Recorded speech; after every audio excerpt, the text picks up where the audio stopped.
एक बार देवर्षि नारद जी नारायण नारायण का जाप करते हुए भ्रमण कर रहे थे। तभी उनके मन में एक सवाल उत्पन्न होता है और उन्होंने सोचा, आखिर इस सवाल का जवाब मैं किसके पास जाकर लूं। तभी उनके मन में भगवान शिव का विचार आया और देवर्षि नारद जी भगवान शिव के पास जाते हैं।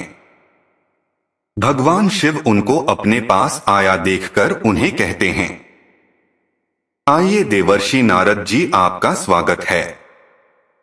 कहिए आज किस प्रयोजन से आपको कैलाश पर आना हुआ। तब देवर्षि नारद जी भगवान शिव को बारंबार प्रणाम करते हैं और कहते हैं, हे जगत की पालन करता भगवान शिव जी, मैं यूं ही आकाश मार्ग में भ्रमण कर रहा था।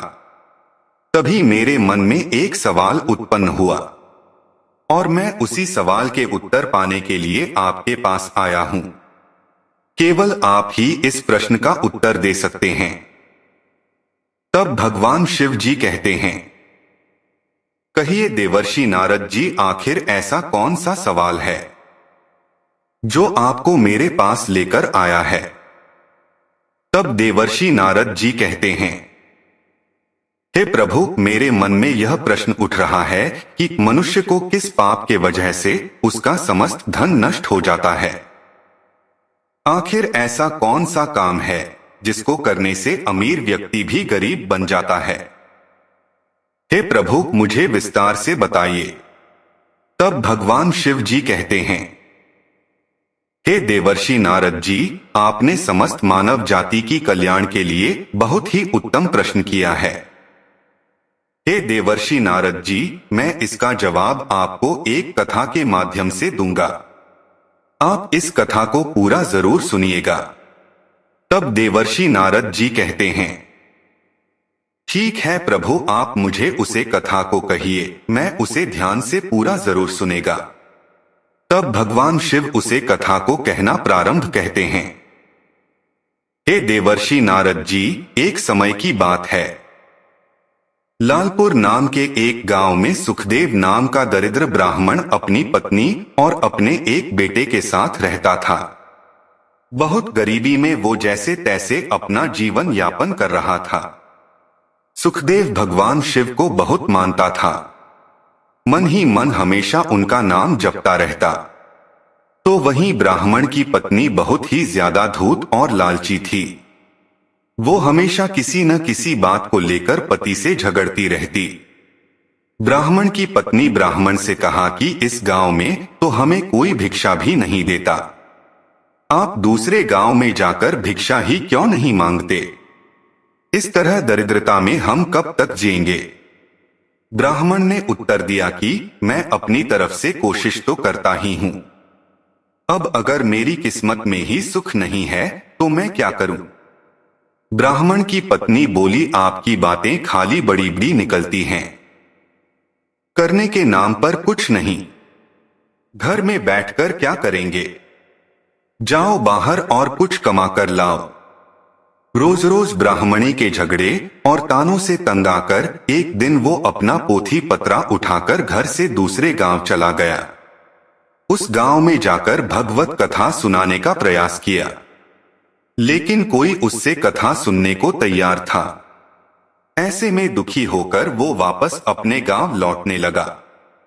रास्ते में एक पीपल के पेड़ के नीचे जाकर विश्राम करने लगा। उस विशाल पीपल के पेड़ की जड़ में एक काला नाग रहता था। ब्राह्मण मन ही मन सोचता है, हे भोलेनाथ, ये आपकी कैसी माया है। मैं आपकी कथा सुनाकर अपना घर संसार चलाना चाहता हूं, लेकिन मुझसे तो कोई कथा सुनने को भी तैयार नहीं है। मैं क्या करूं प्रभु, अब तो आप ही मुझे कोई रास्ता दिखा। हे प्रभु, मैं यहीं इस पीपल वृक्ष के नीचे बैठकर कथा कहता हूं और आप ही मेरी कथा को सुनो, क्योंकि और तो कोई सुनता नहीं है। ये सोचकर ब्राह्मण वहीं अपना पोथी पत्रा निकालता है और विधि पूर्वक कथा कहना प्रारंभ करता है। ऐसे में पेड़ की जड़ में बैठा वो नाग कथा सुनने लगता है। पूरी कथा को वो बहुत ध्यान से सुनता है। जब कथा समाप्त होती है तो बाहर आकर ब्राह्मण को एक सोने का सिक्का दक्षिणा में देता है और फिर कहता है, नाग ब्राह्मण से कहता है कि तुम रोज यहाँ आकर कथा कहा करो, तुम्हें और कहीं जाने की जरूरत नहीं है। मैं तुम्हें रोज एक सोने का सिक्का दक्षिणा में दूंगा, लेकिन ये बात तुम किसी और से मत कहना। ब्राह्मण उसकी बात मान लेता है। नाग के जाने के बाद वो भगवान शिव को धन्यवाद देते हुए कहता है कि प्रभु, आपने तो मेरी जिंदगी ही बदल दी। मैंने आपसे थोड़ा मांगा, आपने तो मेरी झोली भर दी। आपकी महिमा अपरंपार है प्रभु। अब वो ब्राह्मण रोज सुबह सवेरे वहां नहा धोकर आ जाता और उस नाग देवता को कथा सुनाता, और रोज वो एक सोने के सिक्के लेकर घर जाता। बहुत जल्द ही वो दरिद्र से अमीर बन गया। अब उसके पास किसी चीज की कोई कमी नहीं थी। पूरे गांव के लोग उसकी प्रगति को देखकर आश्चर्यचकित थे। लोगों के मन में तरह तरह के सवाल पैदा हो रहे थे। बहुत लोगों के दिमाग में तो ये भी चल रहा था कि जरूर ये ब्राह्मण कोई गलत काम कर रहा है, जिसकी वजह से वो इतनी जल्दी इतना धनवान हो गया है।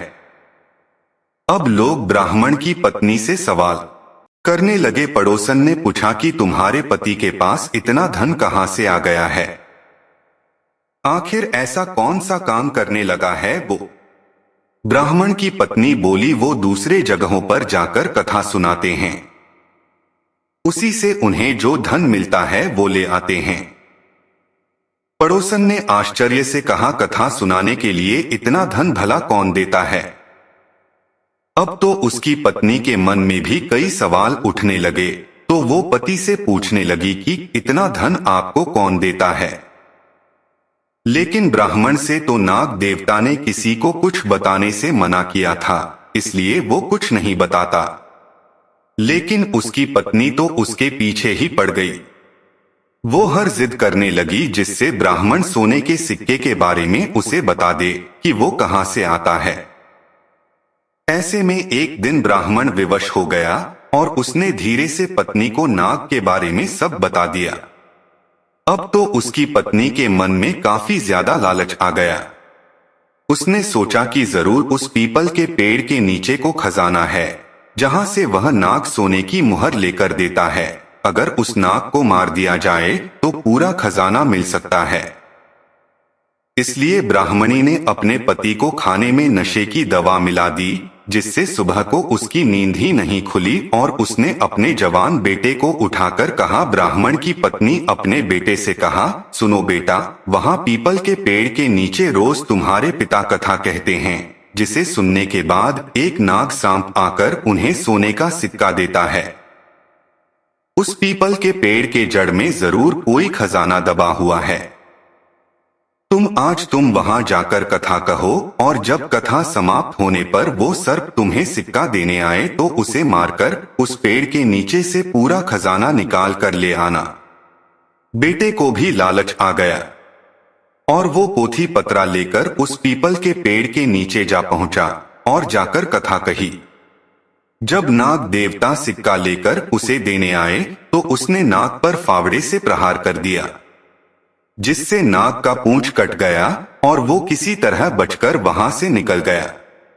जैसे ही ब्राह्मण के बेटे ने पेड़ के नीचे खोदना शुरू किया तो नाग ने पीछे से उस ब्राह्मण के बेटे को डस लिया, जिससे उसकी मृत्यु हो गई। इधर जब ब्राह्मण का नशा टूटा तो उसने देखा कि उसका पोथी पत्रा वहां नहीं है। उसे समझ में आ गया कि कुछ तो गलत हुआ है। वो जल्दी जल्दी से पीपल के पेड़ के पास गया तो अपने बेटे को मृत देखकर दुखी हो गया। अब उसे सारी बात समझ में आ गई थी। उसने अपने बेटे के मृत शरीर का अंतिम संस्कार किया।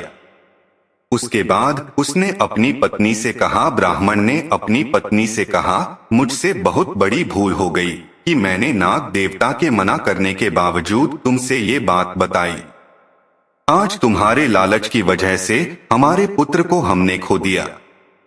लेकिन उसकी पत्नी को उसकी बात का कोई असर नहीं हुआ। दूसरे दिन उसकी पत्नी ने उससे कहा कि आप जाकर उस नाग देवता को कथा सुनाइए, कम से कम घर का खर्च तो चलता रहे। पत्नी की बात से विवश होकर वो अपना पोथी पत्रा लेकर फिर उस पीपल के पेड़ के नीचे गया और कथा कही। कथा समाप्त होने पर वो नाग बाहर आया और उसने ब्राह्मण से कहा, नाग ब्राह्मण से क्रोध पूर्वक कहा, तुम यहाँ से चले जाओ। ब्राह्मण, तुम पुत्र के मृत्यु से दुखी हो तो मैं अपने पूंछ को खोने से दुखी हूँ। मैंने तुम्हें पहले ही मना किया था कि ये बात तुम किसी को मत बताना, लेकिन तुमने मेरे साथ विश्वासघात किया। मैं तुम्हें श्राप देता हूं कि जो संपत्ति तुमने मेरे द्वारा अर्जित की वो सारी नष्ट हो जाएगी। नाग के श्राप से कुछ दिनों में ब्राह्मण फिर से दरिद्र हो गया। उसने अपनी पत्नी से कहा, आज तुम्हारी लालच की वजह से हम फिर से दरिद्र हो गए हैं। अब उसकी पत्नी को भी अपने किए पर काफी पश्चाताप हुआ, लेकिन होने को कौन टाल सकता है और बिता हुआ समय वापस नहीं आता। दोस्तों, इस कहानी से हमें ये सीख मिलती है कि इंसान को कभी भी ज्यादा लालच नहीं करना चाहिए, क्योंकि ज्यादा लालच इंसान के लिए घातक साबित हो सकता है। तो दोस्तों, यह कथा आपको कैसी लगी कमेंट में जरूर बताइएगा, तथा इसी प्रकार से आध्यात्मिक ज्ञान से जुड़े कथा के लिए मेरे इस चैनल पंडित गौतम शास्त्री को सब्सक्राइब जरूर करिएगा और अपने परिवार जनों के साथ शेयर करना ना भूलिएगा, तथा कमेंट में हर हर महादेव जरूर लिखिएगा। आप सभी का दिल से धन्यवाद।